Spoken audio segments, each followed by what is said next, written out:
हजरत इब्राहिम को आग में डाला जा रहा था, एक बंदा भी नहीं था। खुदा गौर करना, वो एक भी नहीं था जो कहता कि खलील को आग में ना डालो। लेकिन जब मंजनीक तैयार हो गई, हजरत इब्राहिम को रख लिया।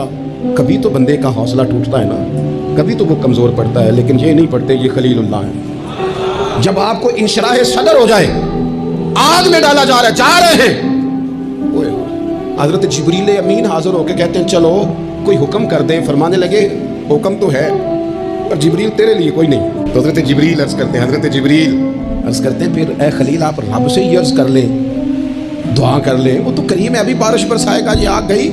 हजरत इब्राहिम पलट के कहने लगे जिब्रील तू बता, रब को पता नहीं उसका खलील किस हाल में है, उसे पता है कि नहीं? तो हजरत जिब्रील हर पैगंबर की बारगाह में हाजिर होने वाले अर्ज करने लगे हाँ उसे तो पता है। कहने लगे जा फिर, अगर रब की रजा ये है ना कि खलील आग में जाए तो खलील पूरा तैयार है।